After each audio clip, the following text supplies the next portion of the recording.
Start में हम honey bee के एक हाइव को देखते हैं जहाँ पर बहुत सारी हनी बीज काम कर रही होती हैं। यहाँ हम एक अलग ही दुनिया देखते हैं। जैसे इंसानों को जिंदा रहने के लिए काम करना पड़ता है, इसी तरह हनी बीज को भी डेली बेसिस पर काम करना पड़ता है ताकि वो जिंदगी गुजार सके। अब हम यहाँ एक क्यूट से हनी बी बेरी को देखते हैं। उसकी ग्रेजुएशन कंप्लीट हो चुकी है, वो तैयार होता है और नीचे अपने पेरेंट्स के पास जाता है जो कि बहुत खुश थे क्योंकि वो ग्रेजुएट कर चुका था। घर से निकलकर बेरी अपने बेस्ट फ्रेंड एडम को भी पिक करता है, जिसके बाद ये लोग चले जाते हैं एक हॉल में। वहाँ पर उनकी पूरी क्लास मौजूद थी। प्रिंसिपल सबको कांग्रेचुलेट करते हैं और बताते हैं कि अब वो सब फैक्ट्री जाएंगे जहाँ वो अपनी पसंद के हिसाब से जॉब्स चूज करेंगे। यहाँ पर इसी काम के लिए उनको फैक्ट्री का टूर दिया जाता है जहाँ पर एक टीचर उनको बताती है कि कैसे इस फैक्ट्री में हनी तैयार होता है। यहाँ पर वो दिखाती है कि कुछ हनी बीज बाहर से नेक्टर लेकर आती है, जिसके बाद उसको प्रोसेस करके हनी बनाया जाता है, जिससे उसका कलर और फ्रेग्रेंस भी चेंज होकर बहुत ही यमी हनी बनता है। अब इसी के साथ कुछ पोलन जॉब्स अंदर आते हैं जिनका काम बाहर जाकर नेक्टर जमा करना और वहाँ लेकर आना था। ये यहाँ के सबसे स्ट्रॉन्गेस्ट बीज थे जिनका काम सबसे ज्यादा मुश्किल था और सारी बीज में से सिर्फ कुछ ही बीज इस काम के लिए सिलेक्ट की जाती थी।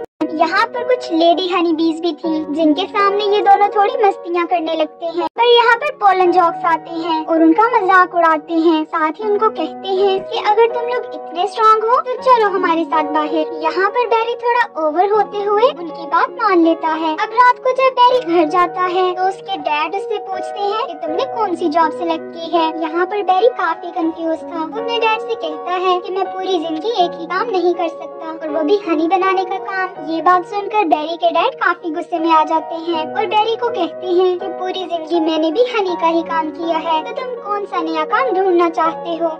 एडम की बारी आती है और वो बेरी से पूछता है कि मुझे बताओ मैं कौन सी जॉब लूं। वो पीछे मुड़कर देखता है तो बेरी गायब हो चुका था। बेरी एडम से कम्युनिकेट करके उसे बताता है कि मैं पूरी जिंदगी एक ही जॉब करने से पहले हाइव से बाहर जाकर बाहर की दुनिया को देखना चाहता हूँ। जिसके बाद वो पहुँच जाता है पोलन जॉब्स के पास। वहाँ का कैप्टन पहले तो बेरी को मना कर देता है, पर कुछ पोलन जॉब्स के कहने पर वो बेरी को उनके साथ जाने देता है। यहाँ पर जाने से पहले कैप्टन उन्हें बताता है कि शायद बारिश होने वाली है, जिसकी वजह से तुम लोगों को कोई मसला भी हो सकता है। साथ ही साथ वो उन लोगों को इंस्ट्रक्शंस देता है कि बाहर की दुनिया के लोगों से बात करना बिल्कुल मना है। इसके बाद बेरी और बाकी पोलन जॉक्स हाइव से निकल जाते हैं। अब हाइव से बाहर का ये बेरी का पहला एक्सपीरियंस था। वो बहुत ज्यादा खुश था। वो एक फ्लावर फील्ड में पहुँच जाते हैं जहाँ पर बहुत से डिफरेंट किस्म के फ्लावर्स थे। यहाँ पर बेरी देखता है कि कैसे एक नेक्टर कलेक्टर के थ्रू ये लोग नेक्टर कलेक्ट कर रहे हैं। साथ ही उसको पता चलता है कि पोलन के थ्रू ये लोग पोलिनेशन का काम भी करते हैं। अब यहाँ पर थोड़ी दूर उनको कुछ और फ्लावर्स नजर आते हैं। जब ये पास जाते हैं तो पता चलता है कि ये फ्लावर्स नहीं टेनिस बॉल्स हैं। बाहर की दुनिया से अनजान बेरी एक बॉल के साथ चिपक जाता है, जिसके बाद प्लेयर टेनिस बॉल को उठाकर उसे टेनिस से हिट करती है और बॉल स्टेडियम से बाहर चला जाता है सीधा एक कार के अंदर। जब बेरी कार में आता है तो सभी लोग परेशान हो जाते हैं कि एक हनी भी कार में आ गया। बड़ी मुश्किल से बेरी बाहर निकलता है और इसी के साथ बारिश होने लगती है। अब इससे बेरी बहुत ज्यादा परेशान हो जाता है। बारिश से बचने के लिए बेरी एक विंडो से होता हुआ उस घर के अंदर चला जाता है। घर में आते साथ ही बेरी एक बल्ब से टकराता है, जिसके बाद उसे कुछ समझ नहीं आता और वो एक आदमी की पुडिंग में जा गिरता है। यहाँ पर वो आदमी बेरी को देखता है तो जोर जोर से चिल्लाने लगता है। उससे हनी भी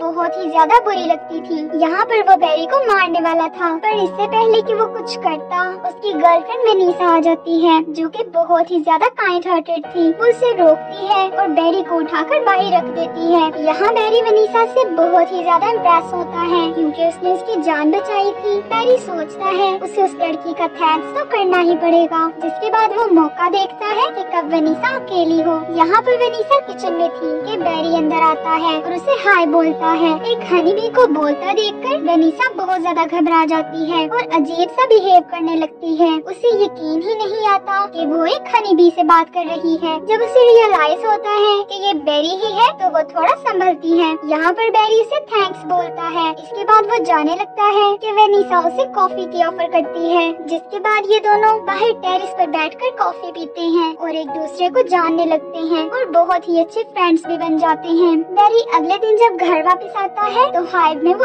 एडम से मिलता है, जिससे वो हर बात शेयर करता है। एडम उसे कहता है कि ठीक है, अब तुमने बाहर की दुनिया तो देख ली, अब मेरे साथ जॉब कर लो। लेकिन यहाँ पर बेरी उसे कहता है कि नहीं, मैं ये हनी वाला काम नहीं कर सकता और मेरी एक नई दोस्त बनी है वेनिसा। एडम उसे मना करता है कि तुम्हें हमारे रूल्स नहीं तोड़ने चाहिए, तुम एक इंसान से कैसे बात कर रहे थे। पर अब बेरी दोबारा वेनिसा के पास जाता है, जो कि फ्लोरिस्ट थी, यानी वो एक फ्लावर शॉप में काम करती थी। इसके बाद वो वेनिसा के साथ एक मॉल में जाता है। ये उसका मॉल में जाने का पहला एक्सपीरियंस था। यहाँ पर वो शेल्फ्स में हनी के जार्स देखता है। अब यहाँ पर बेरी को समझ नहीं आता कि उनका बनाया हनी यहाँ पर क्या कर रहा है, जिसके बाद वेनिसा उसे एक्सप्लेन करती है कि हनी हमें बहुत पसंद है और हम हनी खाते हैं। बेरी यहाँ पर वेनिसा से कहता है कि ये तो बहुत गलत है, हम इतनी मेहनत से यहाँ हनी बनाते हैं और यहाँ पर किसी और की पिक्चर लगी हुई है जार के ऊपर और हमें तो कोई इसका क्रेडिट भी नहीं देता कि हम इतनी मेहनत से हनी बना रहे हैं। अब बेरी को जानना ही था कि हनी उन लोगों के पास कैसे आ रहा है, जिसके बाद वो मॉल के एक आदमी को तंग करने लगता है और उसे इंटेरोगेट करता है कि तुम लोगों के पास हमारा हनी कैसे आया। वो बताता है कि कैसे हम हनी फार्म से हनी लेते हैं, साथ ही वो हनी फार्म की एक वैन दिखाता है। बेरी उस वैन को फॉलो करता है जो कि एक बहुत ही बड़े से फार्म तक जाती है। वहाँ वो देखता है कि ये हनी मेकिंग तो बहुत ही बड़े स्केल पर हो रही है।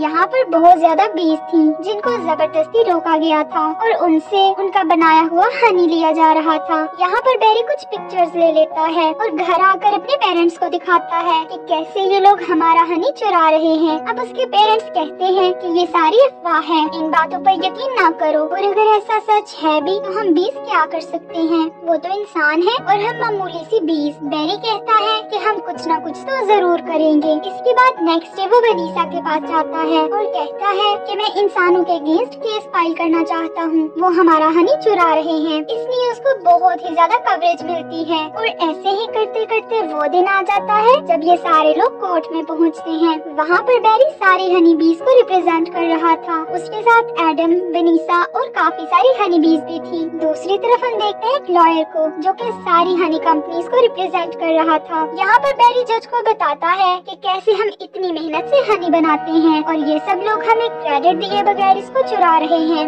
ये बहुत ही ज्यादा नाइंसाफी है। दूसरी तरफ लॉयर कहता है कि नेचर की हर चीज हमें इस्तेमाल करने के लिए ही मिली है और हमें हर चीज को यूज करना चाहिए। पहला दिन बेरी के लिए बहुत ही अच्छा रहता है, उसे काफी इंसानों की सपोर्ट भी मिलती है। ऐसे ही इस केस के बाद वो वेनिसा के साथ डिनर करता है। तभी वहाँ वेनिसा का बॉयफ्रेंड आ जाता है। अब बेरी वॉशरूम जाता है तो वो उसके पीछे ही आ जाता है। वो बेरी को मारने की बहुत कोशिश करता है, पर यहाँ वेनिसा आकर अपने बॉयफ्रेंड को बहुत डांटती है और बेरी को एक बार फिर से बचा लेती है। अब नेक्स्ट शेयरिंग का डे आता है और ये लोग फिर से कोर्ट में मिलते हैं, जहाँ पर वो लॉयर यहाँ पर सब बीज पर इल्जाम लगाता है कि ये बीज तो इंसानों को बहुत ज्यादा काटती हैं और उन पर गलत किस्म के इल्जाम लगाकर उनको गुस्सा दिलाने की कोशिश करता है और वो कामयाब भी हो जाता है क्योंकि एडम यहाँ पर लॉयर को काट देता है। जिसके बाद वो इतना ड्रामा करता है कि जैसे वो बहुत ही ज्यादा दर्द में है और ऐसी एक्टिंग करता है जैसे वो मरने वाला है। यहाँ पर सबको पता चलता है कि जब हनी भी किसी को काटती है तो वो खुद भी बहुत ज्यादा जख्मी हो जाती है और एडम के साथ भी बिल्कुल ऐसा ही होता है। वो इतने बुरे तरीके से बीमार होता है कि हॉस्पिटल पहुँच जाता है। अब बेरी कोर्ट में सबको बताता है कि कैसे हनी फार्म में उसने देखा था कि कैसे हनी बीज को बहुत ही जहरीली गैसेस दी जा रही थी जो उनके लिए बहुत ही ज्यादा खतरनाक है। वो जज से कहता है कि इस सब को रोका जाए क्योंकि हनी बीज के लिए ये बहुत ही ज्यादा खतरनाक चीज है और इसी तरीके से वो केस भी जीत जाता है। इसके नेक्स्ट डे ही सारे हनी फार्म्स को बंद कर दिया जाता है और बाजार में सारी हनी प्रोडक्ट्स को बैन कर दिया जाता है। ऐसे ही हनी फार्म से सारी बीज आजाद हो जाती हैं और उनको उनका हनी वापस कर दिया जाता है। अब इसका एक फायदा ये था कि सारी हनी बीज को काम नहीं करना पड़ता, वो ना पोलन का काम करती है और ना ही नेक्टर कलेक्ट करने का, सबकी सब बीज तेज आराम करने लगती हैं। हम देखते हैं क्योंकि पोलन का काम नहीं हो रहा था तो आहिस्ता आहिस्ता सारे फ्लावर्स मुरझाने लगते हैं और कोई भी नया फ्लावर नहीं निकल रहा। अब क्योंकि फ्लावर्स खत्म हो रहे थे तो वेनिसा को अपनी फ्लावर शॉप भी बंद करनी पड़ती है। बेरी नोट करता है कि उनके पास इतना ज्यादा हनी होने के बाद भी सारी हनी बीज खुश नहीं है। वो वेनिसा के पास जाता है और उसे बताता है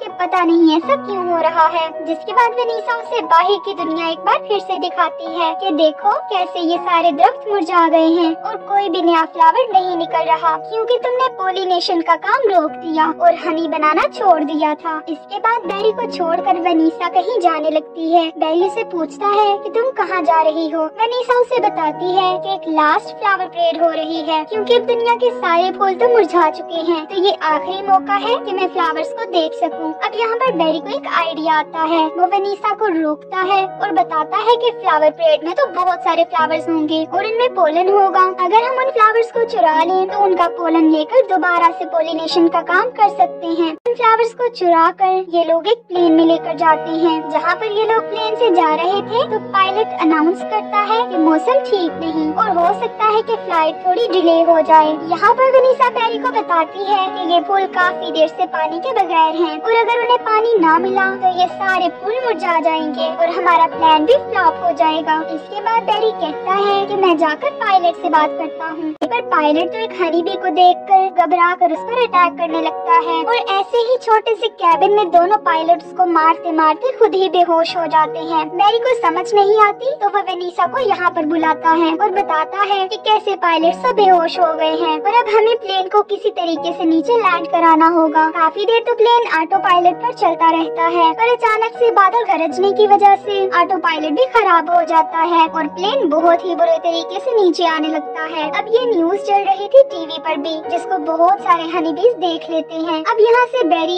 एक बार फिर से अपने एंटेना से सारे हनी बीज को कम्युनिकेट करता है और बताता है कि कैसे उसे उनकी जरूरत है। यहाँ पर लाखों की तादाद में हनी बीज आती हैं जो कि उस प्लेन को पकड़कर नीचे एक जगह पर लैंड कराती हैं। यहाँ पर नीचे भी हनी बीज एक फ्लावर की शेप में उनको इंडिकेट कर रही होती हैं। बेरी भी इन लोगों को लैंड कराने में हेल्प करता है और ये प्लेन सेफली लैंड हो जाता है। इसके बाद बेरी सारी की सारी हनी बीज को बताता है कि कैसे हम हनी बीज ही पूरी दुनिया में हनी बनाते हैं और पोलिनेशन का काम भी हम ही करते हैं। अगर हम ये काम ना करें तो दुनिया तो बिल्कुल रंगों से खाली हो जाए। इसके बाद वो सबको बताता है कि कैसे मैं कुछ फ्लावर्स लेकर आया हूँ। अगर अब भी हमने पोलिनेशन का काम ना किया तो दुनिया बिल्कुल ही रंगों से महरूम हो जाएगी। इसके बाद सारे हनी बीज एग्री करते हैं और वो सारा पोलन लेकर जाते हैं और फिर से पोलिनेशन का काम होता है। इसके बाद हम देखते हैं कि कैसे सारे फूल आहिस्ता आहिस्ता फिर से निकलने लगे हैं। वेनिसा भी अपनी फ्लावर शॉप फिर से खोल लेती है और यहाँ पर बेरी सारे एनिमल्स का एडवोकेट बन जाता है और इस तरह से ये मूवी एंड हो जाती है।